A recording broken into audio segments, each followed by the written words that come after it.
crazy. Thanks for entering the sarcophagus with us. We're Phalange Squad. I'm Tyler, I'm Chris? and today we've murdered Aaron. He's not here with us. I wouldn't say murdered, I would say disappear. His fingers definitely disappeared. His phalanges are currently on a necklace I am wearing.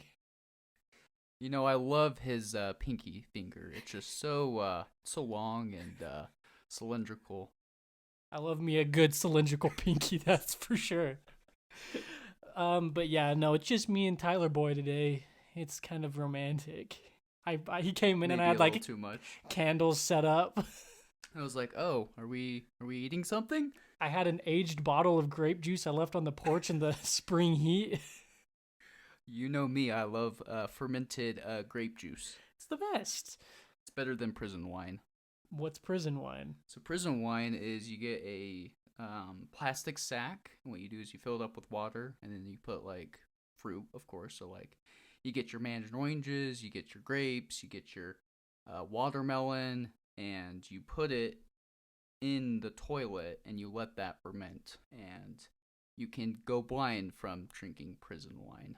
I was waiting for the toilet to get involved. I was like, I know at some point prison wine involves a toilet. I mean, that's the only way you get water. That's true. But yeah, so today is Tyler's episode. Si, senor. What do you got? What you got in store for me today? Well, we're going to talk about a person that most people have rarely seen before. This man is probably the most feared man in the world. Not because of his stature or his bulging biceps. We're going to talk about Rudolph Fentz. Oh, nope. We already did. Sorry. Let's go down the list. Nope. We're going to talk about the most stylish sunglasses wearing. Sorry. Sunglassing. Ray Charles. It's a new term. Sunglass wearing scary dude known as the Invisible Man. Okay, how does one obtain the title of sunglass wearing scary dude? What do I need to do? So they have to be pretty fancy. I would say with a gold trim, maybe slightly oval glasses, a darker tint, maybe a dark green tint, and then you also have to wrap up your face in toilet paper. Oh my. Okay, there's a lot to meet this standard. You can not just any regular dude can be a scary sunglass man. No. So as many people don't really know about the Invisible Man, but he is one of... Did you say the miserable man? The Invisible Man, sorry. He's also miserable, I will say that. Forewarning. He's not one of the most famous, like, Halloween monster, the Universal Monster Committee, but he's on there. He's on there with Frankenstein and Dracula, the Wolfman. He's on that council, so we're going to talk about him. He gets subbed in when, like, the Wolfman rolls his ankle or something. Yeah, he's more of their kind of six-string quarterback.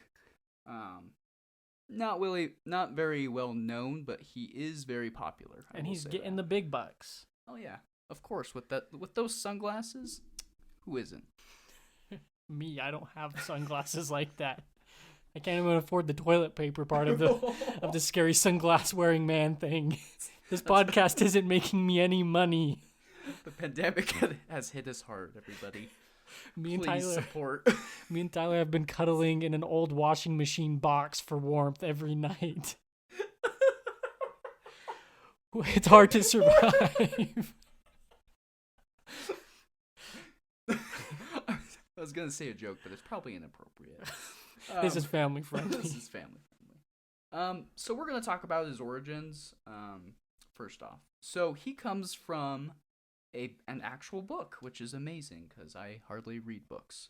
But this book, titled The Invisible Man, of course, was written by H.G. Wells. And you may be wondering, what does H.G. mean? And I took my best guess and I said, I'm guessing it's Humongo Gumbo. It's me, Humongo Gumbo. Want to read my book? I have several of them. You want some of my gumbo too?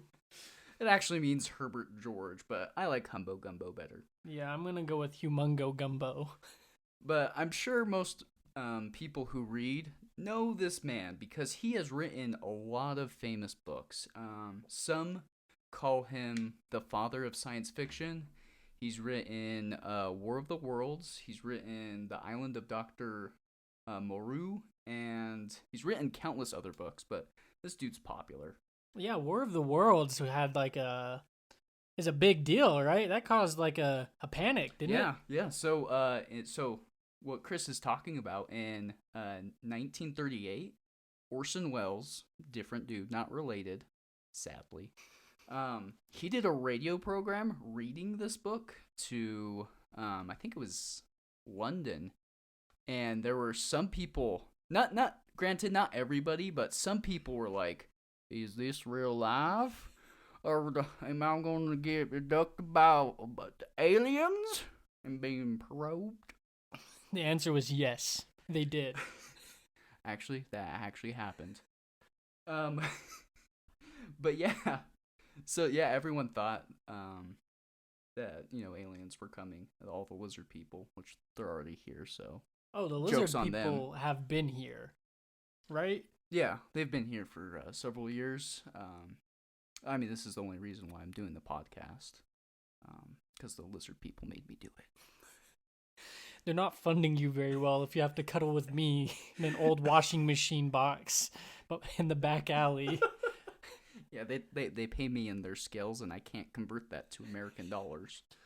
Did you go to the bank and try? I did, and they kicked me out. I mean, if someone walked in and just emptied pockets full of lizard scales to try to pay for something, I'd probably ask them to leave too. Sir, you can't do this here. But if he comes in with like biscuits or something as currency, I'm in. All right, I'll try biscuits. I'll try asking the mighty lizard people for biscuits. The mighty lizard. But yeah, so basically, I'm just gonna describe the book to you. I won't give like the full story because who wants to listen to me talk in this monotone voice and talk about a story about the Invisible Man? But basically, this story is about a young chemist named Griffin. And Griffin, this dude is smart. He likes to do experiments. What kind of experiments? Oh, just the experiments that everyone loves. Trying to make himself invisible. And so this bright young chemist named Griffin, he's able to do that. And he injects the chemical solution into him, and he becomes invisible. Now, mind you, only his body is invisible. His clothes aren't invisible. So in order to become fully invisible, like without people seeing them, he has to take off some clothes. Some? All of them. Nice. So yeah, so like the greatest scientists, or greatest minds, he became one of the worst streakers. So Or the best streaker. it's your choice. I mean, it's no secret. It's actually it's pretty well known that like a lot of really famous scientists like Albert Einstein and stuff did their best work butt naked. That's actually a true story. Yeah. They just walked in on Albert butt naked with a massive chalkboard in the middle, just E equals MC squared, and everyone applauded. Yeah, I tried doing that, and I got thrown in jail. That's why I made prison water. Or prison wine, not Prison water. water? What's prison water? It's just toilet water. But yeah, so he becomes invisible, and like he didn't really have the forethought to like make a like antidote so he can turn himself back. And granted, this dude Griffin, he lives in England, and if you've ever been to England in the winter, it is cold. And so basically he has to because he eventually gets kicked out of the university because they can't see him. And so he gets kicked out of the university. All of his stuff is gone, and so he's just butt naked, just roaming around, freezing his butt off. And so he eventually stumbles upon this inn and what he's done is he's wrapped bandages all over his body, put on like a heavy jacket or a heavy coat. He's put his stylish sunglasses, which he probably got from either Gucci or Versace, or Supreme, Supreme, whatever, Ray-Bans, Ray-Bans, Sun Haters. I haven't heard of Sun Haters. They're a pair of sunglasses. Okay. By Mike Moe. Mike Moe. Yep. If you're listening to this, Mike Moe, Invisible Man has your sunglasses. But yeah, he's looking like Mr. Mummy here. Just wrapped up, bundled real cool. So he comes to this inn. He's like, he's kind of he's a rude guy, to be honest. He's, hey, I need a room. And they're like, oh, okay, I'll pay you lots of money. And so he gets into this room. What he starts doing is he starts stealing stuff. Because, of course, like, all you have to do is just strip down naked and go, wandering through the town, stealing, like, money and stuff. And the ink... He's just taking some money. Isn't that bad if you're naked? He just needs money. But yeah, he starts stealing stuff. People start getting the wiser. They start suspecting this man because, he's an outsider. He acts really rude. He's really strange. And the innkeeper, barges into his room, and he's in the process of, like, trying to, like, make chemistry, and he's partly invisible, and so they freak out. He escapes, and there's like this sequence of him escaping and him like just pushing down policemen. How does he get out of the inn? Does the lady get hit like in the face with a pair of his boxers, and then when she removes him, he's gone? I mean, that's how I imagine it. But like, what happened is they called over the town policemen, and they try to like capture him, and he starts stripping off all of his clothes, and they're like, "What's going on, man? Sir, please keep those on." And he eventually, of course, when he takes off his clothes, they can't see him, and he eventually escapes. And there's some like other stuff that's involved in the story that I'm not gonna go over. But he eventually finds one of his chemistry buddies named Kemp, and he's talking with Kemp, and he like kind of like threatens him. He's like, "Yeah, if you like turn me into the cops, I'll kill you." And he's like, "What? We're friends. We're friends, Griffin." "Yeah, I'll just kill you." But being invisible really changes a man. It does, because he straight up tells Kemp, he's like, like, my plans for this is to find the antidote, make an antidote, and then go back to being invisible and start being the most prolific assassin, kidnapper, and blackmailer. He really didn't think this through. No, he's like this just young hot gun who's just like, you know what? I'm just gonna kill the world. Today I feel like committing a felony. Why wouldn't he test his injection on like a rat? Well, so he did it on his cat, and the cat escaped, and I think it got hit by a car. Oh. So his cat turns invisible, and he's like, "Oh, cool, might as well put it in my veins." Because I'm thinking he thought it would wear off, but for whatever reason, it just kept on. Kept on invisibility. Invisibility, yep. He just wanted a reason to be butt naked in public. I mean, who does it without anyone like harassing you? Yeah. Ooh. If I ever see you walking around butt naked in public, I'm gonna slap your butt so hard. You're just gonna have the big red handprint for weeks. You see that big red handprint that's floating around? That is Tyler's butt. The mystery of Tyler's butt.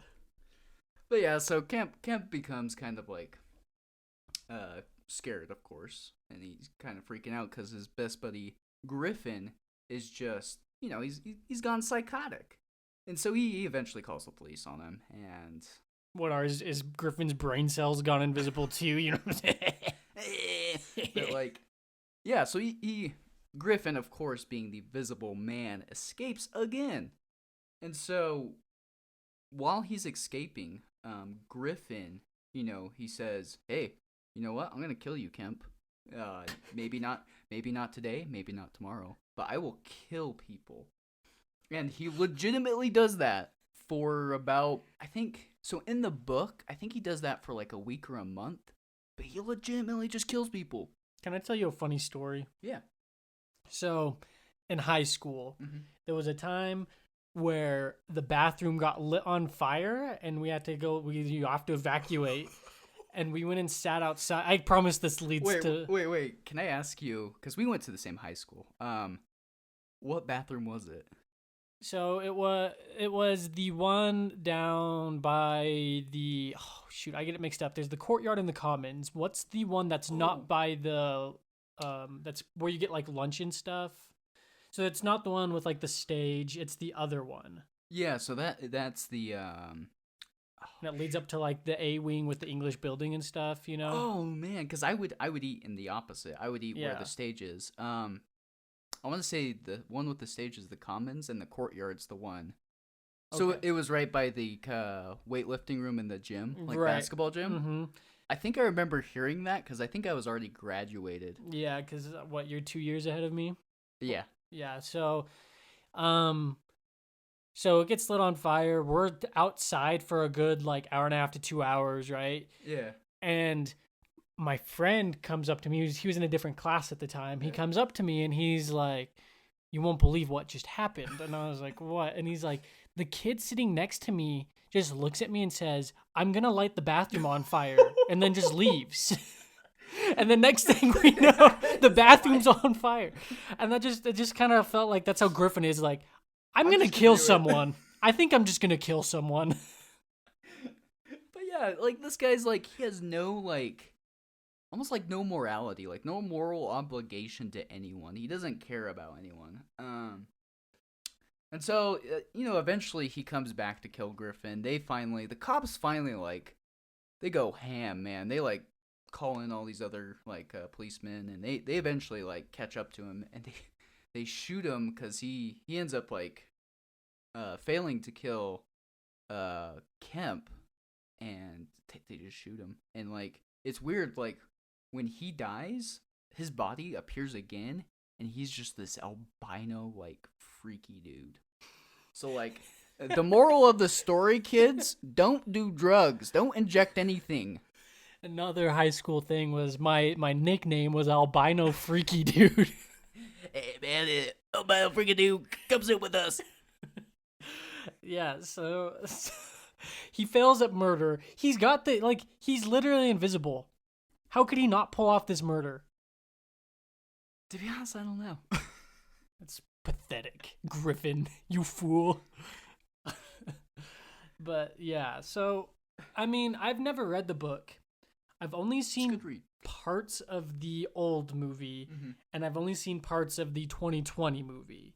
So in the old movie, it's pretty close to the actual book, which I was surprised because, Because Frankenstein's Frankenstein's Wolfman's not, not. Wolfman's not, Dracula is somewhat similar, but there's a lot of other differences. But this one's probably the closest to the book. But there's so I watched the old movie, and there's two things that kind of stuck out to me. Is the innkeeper's wife has the most annoying scream. Like she would shriek like, "Ah!" And this is like she doesn't do it once, she doesn't do it twice, she does it like 10 times, and it's loud and it's obnoxious. It's literally the only thing she says. He walks into the Yeah. inn and he's like, "Can I get a room?" And she just goes, "Neat." She is a what are they called? A pterodactyl? Yeah, Pterodactyl. a pterodactyl. A potato pterodactyl. Yeah, one of those. But yeah, and then also this other scene in the movie. So he kills a lot more people in the movie. He literally derails a train off of a bridge, and so he kills like 100 people. It's like, what? He's a lot more successful at his murdering career in the movie than in the book. Like, but it was cool. Like, just watching like. I mean, this movie was made in the 1933? I think so, yeah. I'll look it up real quick. But yeah, it's just I don't know, I was impressed with like the visual effects because, thinking like, 1933, really have that much to go off of. That's the book. Sorry, but like, yeah, no, I was impressed. I would suggest watching that movie, to be honest. October on Ooh, Halloween Day. Halloween. That's sick. I didn't know that. But yeah, So in the movie, in the original movie, Mhm. is it kind of the same situation where he tests it on his cat first? So on this one, the first scene is him coming upon the inn and getting a room. That's the first scene. You That's don't the see first him scene. turning invisible Nope. at all. No. Do we assume it was the same process? Like he is like, oh, So- sick! I'm gonna rip this bad boy and just injects it straight into his veins. So also in this one, it actually names the compound. Granted, it's a fake compound, but there's a Kemp and this other doctor, are friends with Griffin, and they're like, there's a scene where they're talking, and they're like, yeah, this compound, like, yeah, it's very powerful, and it can make things invisible, but dude, it makes you like addicted. Like they make it sound like it's meth. Yeah, I mean, it seems to get to his head in the book. Yeah, it does. I don't know. I just feel like I don't. It's like they talk about it in Captain America and stuff. The soldier serum, how it messes with your head. Yeah. So I don't know. It seems like a popular. Speaking of that, that seems like a popular path to take with these types of stories. And if I'm not mistaken, Dracula and stuff was, they all had their inspiration. So where did this story come from? Oh, I'm glad you asked that question. Because that's literally the next thing in our our paper. I did not mean to set you up like that. But yeah, so you may be wondering like what inspired H.G. Wells to write this? And there's two, I think, main sources. One source is it's like this children's book that was written in the 1800s. Is it about murder? Close. No, it's sorry. It's called Bab Ballads. And basically, it's like this. They have a collection of short stories that are almost kind of like poems, and they have like pictures drawn on the sides of them. And one of the short stories is "The Perils of Invisibility," and it's about this dude who, this older gentleman. He somehow a fairy visits him, and she's like, "Oh, you can choose from these 3 wishes, and I'll give you them." And he's like, I choose invisibility. And she's like, but you don't want to be rich? No, I choose invisibility. And so he becomes invisible, and basically the story is about him harassing everybody he knows. So it's like, wait a second, what? I feel like this goes hand in hand with the prison wine. You drink it, you think you're invisible and get visited by a fairy. You get naked and you harass everybody. Moral of the story, man. Prison wine will mess you up. But yeah, so like, so that's one of the influences from this book, or for this book. The other one is kind of like a story, or maybe like a section in the Republic. And this is, I think, book 2 of the Republic. Book 2. Book 2 of the Republic. And this was written by Plato. The things that we would eat as kids. I like the pink flavor the most. I do too. So let me ask you this, and I don't know if this might age me a bit, but like, do you remember those commercials, those Play-Doh commercials where it was like McDonald's themed, or like Wendy's, or I can't remember what restaurant it was, but they had like, you can make like hamburgers, pizza, and French fries? As a kid, I thought that was amazing. Yeah. Like, I just wanted to eat it. I mean, there's a lot of things I still see to this day that I shouldn't eat that I want to eat. Yes. Like, Windex looks like it just hits the spot. I mean, it looks like blue Powerade. Yeah, it looks good. But please don't drink Windex. And I don't know about you guys, but my wife, she keeps that under the sink apple juice down there. She has one of those child-proof locks. I just want the apple juice under the sink. The one that you used to clean the wood with. I want the apple juice. But yeah, so Plato, not the toy, but the philosopher, he wrote a lot about his teacher, who is Mr. Socrates, or Socrates, whatever whatever you like to call them. I personally call them soul crates. But this story is about one of Socrates' students who asks him. They're talking about like what are like some good things in life, and they mention justice. Justice is a good thing. And the student, trying to mess with Socrates, he goes, "Well, what if like what if a man, like the most just man in the world, what if he had a ring of invisibility? Would he still be just?" Why wouldn't he be?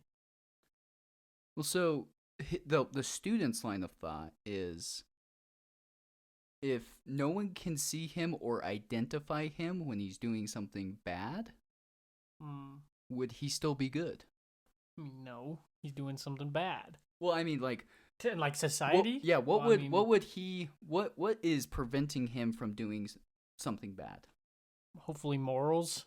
You would think, but the student is like saying, at least this is the student. I'm not saying this is my belief, but like he's saying the only reason why we have morals is because we are afraid of other people either judging us or, not liking us. Right. I mean, I think probably for the most part, that's kind of how our system's set up. Like the free market is based off you being selfish and needing something, and the person being selfish who needs your money selling the thing that you need. It works all around, So I think that's kind of fair to say. I'm starting to realize, though, that these famous philosophers just sat in a room and asked each other dumb hypotheticals all day.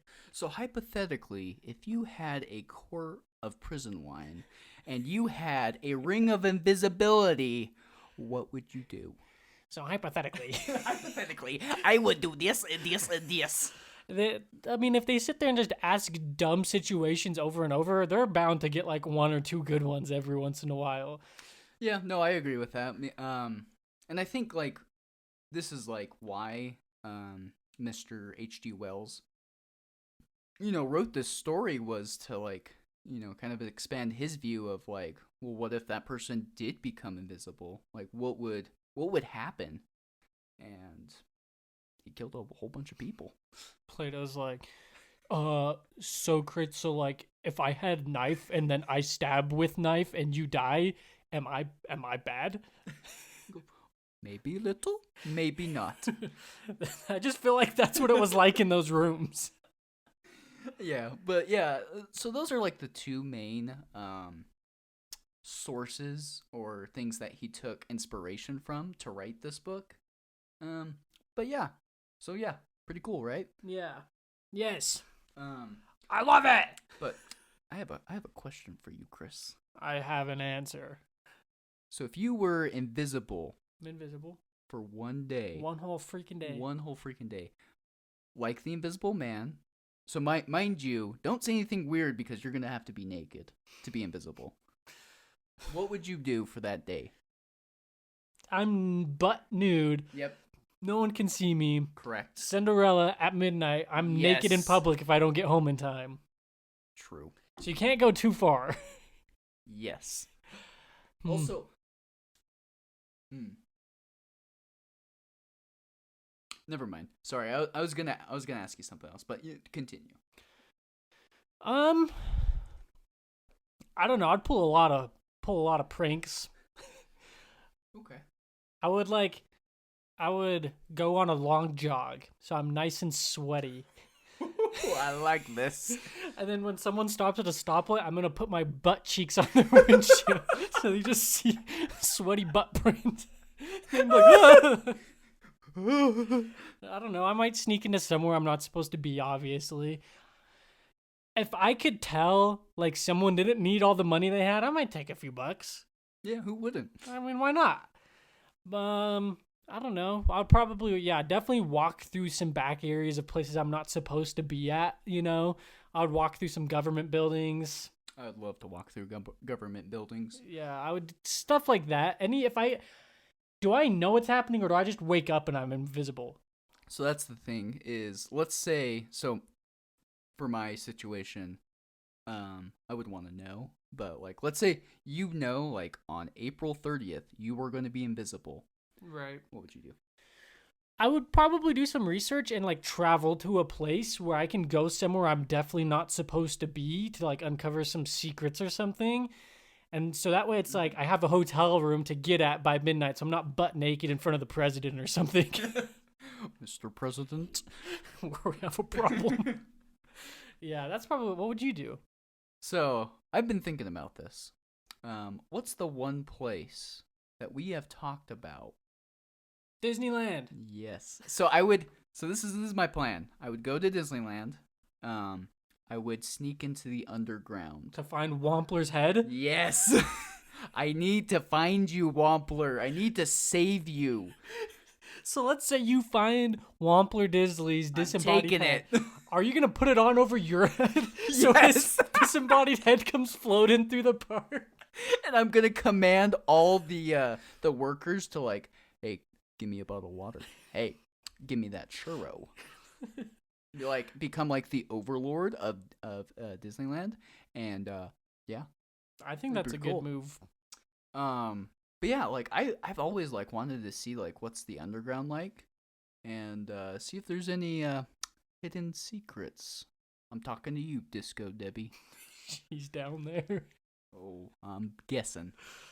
I mean, yeah, I think we're kind of both on the same page. We want to go somewhere where like it's a big thing and we're not supposed to be behind the scenes, but I want to know what's behind the scenes.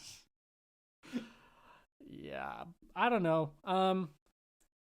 I don't really know where exactly I would go. That'd be really hard to choose. Yeah, and I've had a couple of days to decide, but yeah, April 30th, I'm going to Disneyland, guys. But no, Butt naked. butt naked.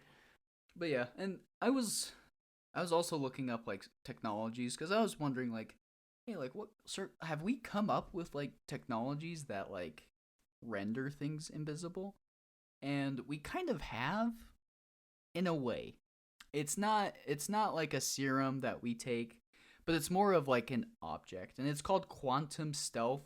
This is the one that, I mean, there's plenty of other things, but this is the one that I thought was pretty cool. Is basically it's like this almost like sheet of plastic, which is it's weird, and it's not 100% translucent, so you can see through it, but it's kind of weird. It's like you're looking through kind of like some scratchy plastic almost like. But what it does is it bends, or I don't know necessarily if it bends it, but it bends all forms of light. So basically you're invisible in infrared, you're invisible in UV light, you're invisible in visible light. I don't know if it's, all the particle or all the frequencies of light, but it's a majority of them, and it's pretty cool. It's like basically this plastic sheet that you hold over, and it's like you can't see the object past it. But yeah, at this point there's no invisibility cloak, there's no serum that you can take. Kind of sad. But if you do take prison wine, you will believe that you are invisible. That's probably because you will lose your vision and everything else is invisible. Yes. And speaking of which, that's kind of like what I was most interested in is the science behind it. Science Rules. Don't copyright us, Bill. Please. Please. Please, Bill, spare me. Don't take our washing machine box. Your mom's a guy. Bill. But so this is just like on the Wikipedia page for the Invisible Man novel. It says that there was a Russian writer and physician, and he's a scientist, and this is the part of the episode where we brutally mess up somebody's name. Yeah, so if you're alive and kicking, don't kick us. Please. Please don't kick me. I'm sensitive. His name is Yavok. Is that an I or a 1? Maybe Yavok the First, maybe? Yavok the First Perelman. Oh, sorry, no, that's an I. My bad, I read that wrong. Yavok I Perelman. I is for Ivan. I is for Ivan. So he wrote a book called Physics Can Be Fun. I don't think that's an actual book. It's a book. It's fun. It's good for the whole family. There's this cool thing that you can do to show physics are fun where one kid lays at the bottom of the stairs and you roll a bowling ball from the top and you're like, physics is great. Oh, this is amazing. I love science. And so he actually talks about the Invisible Man, and he says that for someone to become invisible through the method that Griffin does in the Invisible Man book, that person would end up going completely blind because your eyes work by absorbing the light that it sees. So like it reflects into it, and that's how it registers what you're seeing. So the fact that light is passing through him means he wouldn't be able to see a thing. He's not absorbing any light. Could you imagine a blind invisible man just crashing into everything? Sorry, sir. Oh my gosh. Sorry, sir. He's probably just bawling all the time. He's just so scared. It's probably what it feels like to drink too much prison wine. Exactly. So there's a part in the book how Tyler mentioned that he does his first tests on his cat. And in the book, it talks about how the cat's eyes, its retinas, are still visible. And people say that, like, oh, this was his way of acknowledging that, blah, blah, blah. But in my opinion, it's just because floating cat eyes sound really creepy.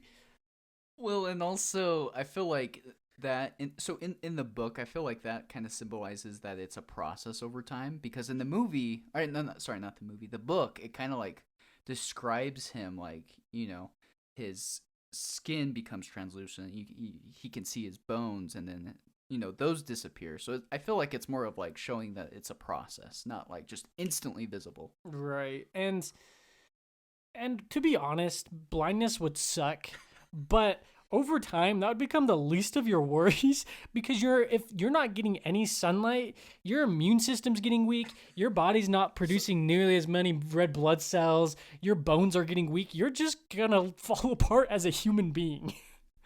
Yeah, you gotta start drinking Sunny D, man. Yeah, the only thing that could have kept him like a strong, healthy individual is if he's pounding Sunny D's in the background. You just see this pile of empty Sunny D bottles in the grocery store, like, oh, someone went crazy last night.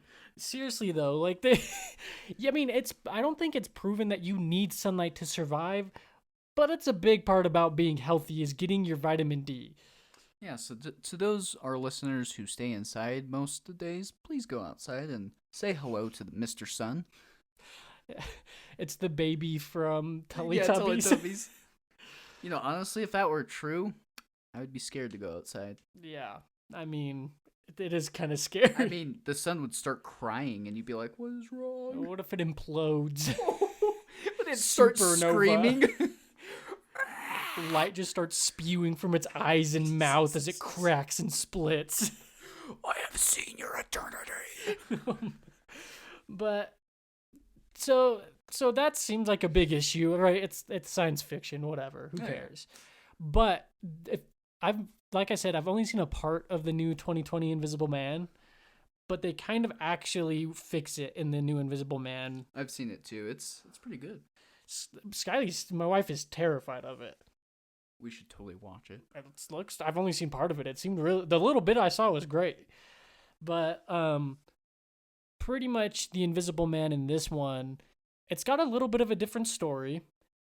Still smart dude, really rich dude, but instead of injecting himself with a mixture of Windex, Clorox, and Alpines, he makes a suit that is made out of like screens and cameras. So what it does is so pretty much the camera on his back is recording a brick wall, let's say, and then that starts displaying on the front, so it gives the illusion of him being invisible. So almost like inverts, like what it's registering from the back to what it's registering from the front. Right. If that makes sense. Yeah, so if you've got a brick wall behind you, it'll display a brick wall on the front.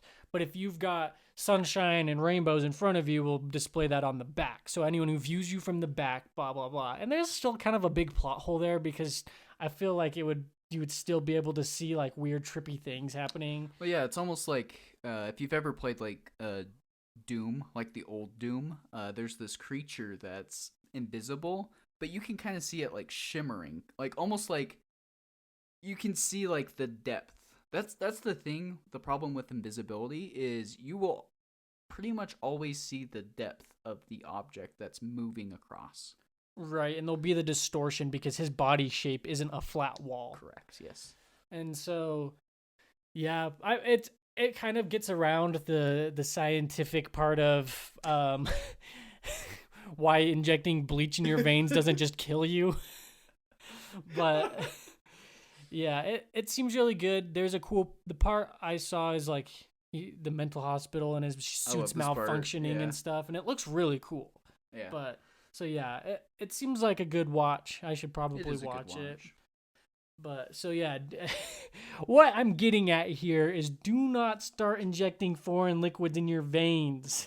Please. Just because Windex makes the glass seem transparent doesn't mean it makes it invisible.